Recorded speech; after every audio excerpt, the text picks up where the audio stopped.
नमस्कार, मैं शंभू कुमार सिंह और आप देख रहे हैं नेशनल दस्तक। सोचिए, मैं बार बार कह रहा हूं कि बीजेपी जनता से डरी हुई है। आपको भरोसा नहीं हो रहा, एक तस्वीर दिखा रहा हूं।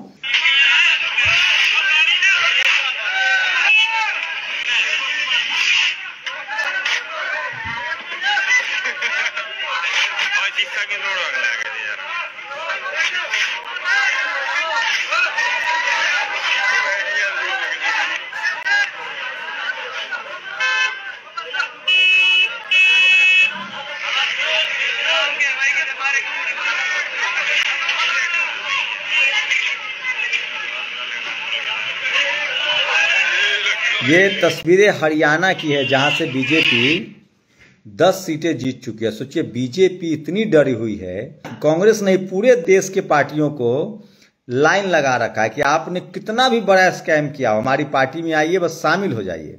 तो प्रधानमंत्री नरेंद्र मोदी कितने पैशनेट हैं 2014 के लिए, और कितनी जनता से डरे हुए हैं कि वो कांग्रेस का एक पत्थर भी मिले ना तो उसको भी पार्टी में शामिल करा के लोकसभा टिकट देते हैं। सोचिए, कांग्रेस का विजेंदर सिंह बॉक्सर जो विधानसभा नहीं जीत पाया, उसको बीजेपी लोकसभा जिताएगी। तो आज के डेट में अगर आपको राजनीति करनी है तो चुपचाप बीजेपी में शामिल हो जाइए। और सोचिए बीजेपी के कार्यकर्ताओं का क्या हाल होगा। तो मतलब एक सूत्री कार्यक्रम चल रहा है कि बीजेपी में नेताओं को लाओ।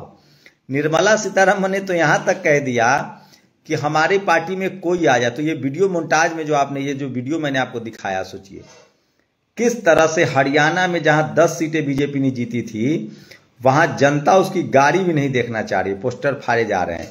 तो मोदी जी की गारंटी फाड़ी जा रही है। सबसे बड़ी खबर इस समय की बता रहा हूं।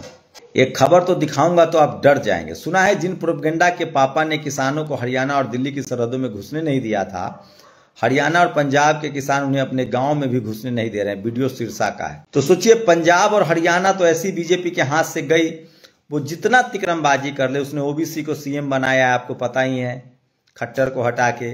पंजाब में उसका कुछ होना नहीं है, हरियाणा में कुछ होना नहीं है, लेकिन उसके बाद भी बीजेपी कास्ट कॉम्बिनेशन की कोशिश कर रही है। लगातार दलित, पिछड़े, आदिवासी नेताओं को भर्ती करने की खासकर कोशिश कर रही है। लेकिन मैं फिर कह रहा हूं कि बीजेपी 400 पार नहीं जा पाएगी, क्योंकि उसे डर सता रहा है। तो बीजेपी जनता से डरी हुई है और विपक्ष जो है वो बीजेपी से डरा हुआ है। ये फर्क है। तो आज के डेट में कांग्रेसियों की लॉटरी लगी हुई है, और जो कांग्रेसी चाहे जहां चाहे वहां जा सकता है। तो ये सबसे बड़ी खबर बता रहा हूं इस समय की, कि बीजेपी के नेताओं को लोग घुसने नहीं दे रहे हैं। उसी भी संजय सिंह ने, सोचिए संजय सिंह आज जेल से निकले और जमकर जेल के पास ही वो सीधे सीधे गेट पर बैठ गए और जमकर हुंकार लगाई। तो संजय सिंह की रिहाई के बाद पहला भाषण सुनिए संजय सिंह ने क्या कहा।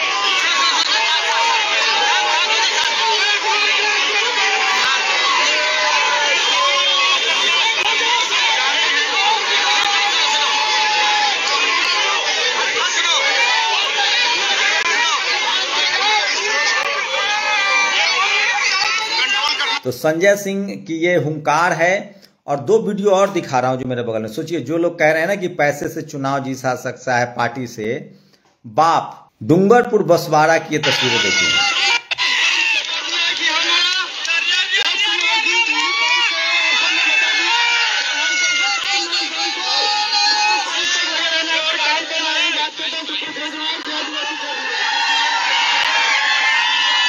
ये डूंगरपुर की तस्वीरें हैं। क्यों तस्वीरें मैं दिखा रहा हूं, उसकी वजह बता रहा हूं। सोचिए, आपको ले चलते हैं पहले से पहले मिजोरम में चुनाव था, बीजेपी को उम्मीदवार नहीं मिला।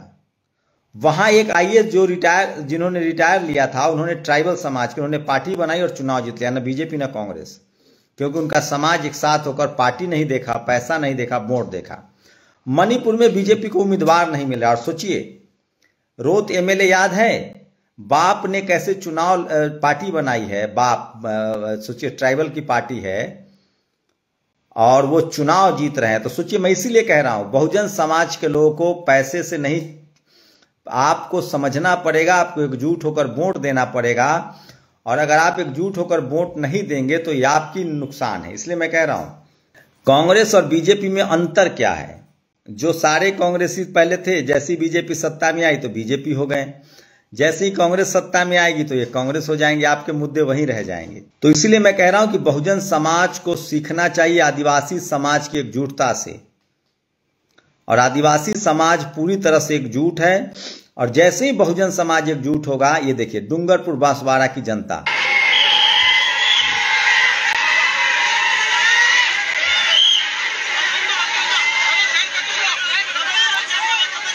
ये डूंगरपुर बांसवाड़ा की जनता है, तो लगातार मध्य प्रदेश में, राजस्थान में, देश भर के ट्राइबल एक साथ हो रहे हैं। सोचिए, असम से एक ट्राइबल नेता हैं, वो चुनाव 2 बार निर्दलीय लोकसभा जीत चुके हैं। तो बहुजन समाज को ये समझना पड़ेगा कि आप पार्टी और पैसा देखते रहेंगे तब आपके समाज का भला नहीं होगा। आपको किसी भी कीमत पर बहुजन समाज बनकर चुनाव लड़ना पड़ेगा, और धन बल बाहुबल से अलग हटना पड़ेगा, एकजुट होना पड़ेगा। सोचिए, मिजोरम में एक IAS थे, वो इस्तीफा देते हैं, पार्टी बनाते हैं, और सारे ट्राइबल समाज ने उनको वोट किया और वो सरकार बना ली, उन्होंने मुख्यमंत्री बन गए। 2024 के लोकसभा चुनाव में बहुजन समाज की सबसे बड़ी विडंबना है कि पहले हमें जातियों में बांटकर शोषण किया गया, अब हम जातियों में भी बटे हुए हैं, पार्टियों में भी बटे हुए, और इसीलिए सबके अधिकार बारी बारी से जाएंगे।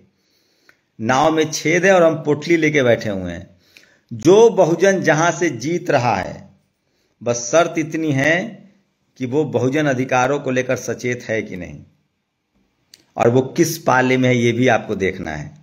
आपको जिताना पड़ेगा, और ये बाप पार्टी ने मैसेज दिया है, वो मध्य प्रदेश में जीते, वो राजस्थान में जीते,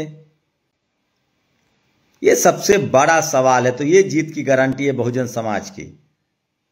तो आज की ये बड़ी खबरें थी। सोचिए, बीजेपी 400 पार, सिर्फ आज तो क्रांति कुमार ने एक लिस्ट निकाल दिया, मैं नहीं कह रहा हूं, ये क्रांति कुमार ने लिखा है कि सारे के सारे न्यूज एंकर बीजेपी के प्रवक्ता हैं, और बीजेपी का गठबंधन टीवी अखबारों से है। तो सोचिए, हरियाणा की तस्वीरें दिखाएं। मैं फिर कह रहा हूं, पैसे से और पार्टी से चुनाव नहीं जीता जा सकता है जब तक बहुजन समाज एकजुट न हो। आप जातियों में बटे हुए थे, जाति के नाम पर आपका शोषण हुआ, अब आप पार्टियों में बटेंगे तो पार्टी के नाम पर शोषण होगा। आपको देखना पड़ेगा कि जो बहुजन समाज का नेता जहां से जीत, सोचिए आज भी आजादी के बाद आज भी 50% में सिमट रहा है। SC ST OBC को 50% से ज्यादा टिकट नहीं मिल रहा है। पॉलिटिकल रिप्रेजेंटेशन की बात कर रहा हूं, 50% टिकट मिल रहा है कांग्रेस या बीजेपी। इसलिए जितने बहुजन दल हैं, सपा, बसपा, RJD, JMM, इन सब के बहुजन नेताओं को जिताइए। तब जाकर, जब समाज एकजुट होगा तभी आप जाकर एकजुट होंगे और चुनाव जीत पाएंगे। और ये दिखाया है मिजोरम में आदिवासी समाज ने, मणिपुर में आदिवासी समाज ने, राजस्थान में, गुजरात में भी। तो आपको एकजुट होना पड़ेगा। बहुत विकट समय है। आपकी जाति बनाई गई थी और जाति खत्म किया बाबा साहब ने, आपको SC ST OBC कहा, अब आप पार्टियों में बट रहे हैं और इसीलिए आप चुनाव हार रहे हैं। और सोचिए, जो लोग दुश्मन खेमे में बैठे हुए हैं, RSS के खेमे में बैठे हुए हैं, वो सिर्फ अपना बचा रहे हैं। जिस दिन समाज नहीं बचेगा वो भी नहीं बचेगा। आज बीजेपी जो थोड़ा बहुत दे रही है ना, या कांग्रेस जो थोड़ा बहुत दे रही है, वो इसलिए क्योंकि आप एकजुट हैं, उसके बाद वो भी नहीं देगी। बहुजन समाज को सवर्ण समाज से सीखना चाहिए कि जाति नहीं पार्टी देखिए। बहुजन सवर्ण समाज पहले बीजेपी कांग्रेस को वोट करता था, अब बीजेपी आई तो बीजेपी को वोट करता है, कन्याकुमारी से लेकर कश्मीर तक। और हम बहुजन समाज के लोग बटे हुए हैं। तमाम बहुजन दलों को जो सोशल जस्टिस के पक्ष में है, जो सामाजिक न्याय के पक्ष में, उनको वोट दीजिए।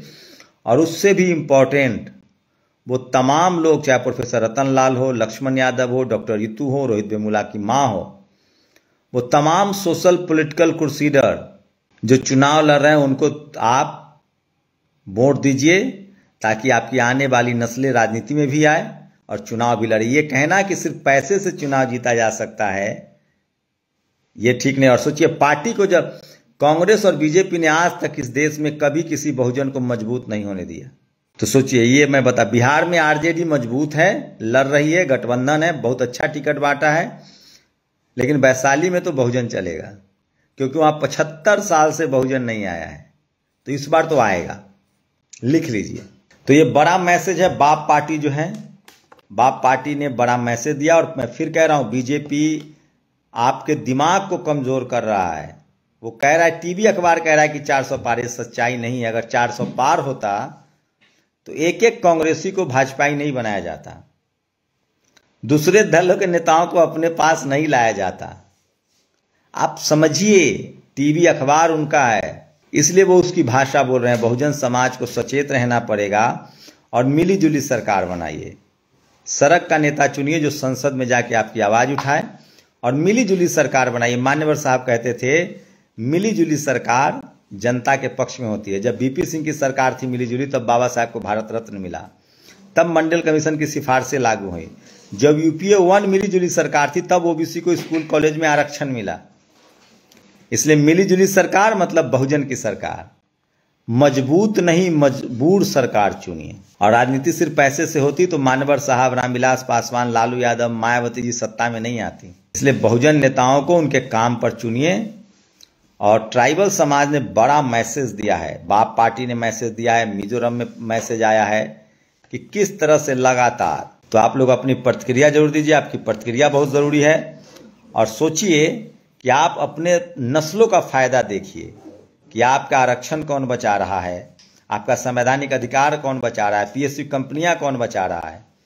जो 5 किलो राशन दे रहे हैं आपको, वो नौकरी क्यों नहीं दे रहे हैं? ये सवाल पूछने वाला है। और बहुजन समाज की सबसे बड़ी विडंबना है कि हम लोग चाहते हैं कि सारे बहुजन नेता एकजुट हों, और अगर बहुजन नेता एकजुट नहीं हो रहे तो बहुजन जनता एकजुट हो जाए। तो बहुजन समाज पहले जातियों में बांट के उसका शोषण हुआ, अब वो पार्टियों में बटा हुआ है, संगठनों में बटा हुआ है। वोटर के समय सवर्ण समाज से सीखिए। 15 इस देश का सवर्ण समाज एक साथ एक पार्टी को वोट करता है। बहुजन समाज को भी यही काम करना पड़ेगा। और सबसे बड़ी बात, अगर बहुजन दल बहुजनों को 90% टिकट नहीं देते हैं तो बहुजन निर्दलीय जो अच्छा हो उनको जिताइए। आप सोचिए कि आज भी SC ST की आबादी 21% है, वो रिजर्व सीट से ज्यादा चुनाव नहीं लड़ रहे हैं। 60% वाला OBC कितना टिकट, SC ST OBC मिला के 50% टिकट नहीं पहुंच रहा है। जैसे 10% जनरल कैटेगरी के लोग, 50% सीटों पर उनका कब्जा है। Media, judiciary, college, university, bureaucracy, business, नौकरी, सब जगह उनका कब्जा है। उसी तरह से राजनीति में भी पैसा के दम पर 90% सीटों, 50-60% सीटों पर कब्जा जमाए हुए हैं। इसलिए बहुजन समाज के लोग, जहां जो बहुजन जीत रहा हो और जो बहुजन दल से हो या फिर जो बहुजन सड़कों का नेता हो, उसको जिताइए। और जो अपना बचाने के लिए, अपना पेट बचाने के लिए विपक्षी दलों के ऐसे संगठन, मतलब सोचिए कि आपको समझना पड़ेगा कि कौन आपका अपना है, कौन पराया है। तो तमाम वो बहुजन समाज के लोग जो सड़कों पर संघर्ष कर रहे हैं, उनको संसद भेजिए, चाहे वो लक्ष्मण हो, डॉक्टर रितु हो, रतन लाल हो। और ये पैसा से नहीं होगा। पार्टियों के नाम पर मत बटिए, जातियों के नाम पर मत बटिए, बहुजन बनिए। और बहुजन समाज के 24 कैरेट गोल्ड उनको संसद भेजिए, तब जाके आपके सामाजिक अधिकार बचेंगे, संवैधानिक अधिकार बचेंगे। नहीं तो 90% आबादी इसीलिए आज सत्ता से बाहर है। आपका रक्षा मंत्री सवर्ण समाज से, फाइनेंस मिनिस्टर सवर्ण समाज से, media, judiciary, college, university, bureaucracy, business, सब जगह 90% लोगों के पास कुछ भी नहीं है। आप जाति में बटे हैं, अब आपको पार्टी में बांट के राजनीति की जा रही है। आप बहुजन बनिए, एकजुट होइए और अपने काम के लोगों का भाषण दीजिए। देखिए कि कौन दुश्मन खेमे में है, वो आपका सगा नहीं है। मैं इसीलिए बीएसपी की तरफदारी करता हूं कि वो कम से कम दुश्मन खेमे में नहीं है। मैं सपा की तरफदारी करता हूं कि वो दुश्मन खेमे में नहीं है। आरजेडी की तरफदारी करता हूं कि वो दुश्मन खेमे में नहीं है। जेएमएम की तरफदारी करता हूं कि वो दुश्मन खेमे में नहीं है। डीएमके की तरफदारी करता हूं कि वो दुश्मन खेमे में नहीं है। जो आप सोचिए, उन वोट देते समय जो आपको चपरासी नहीं बनने देना चाहता है, वो आपको चीफ मिनिस्टर बनने देगा। शुक्रिया।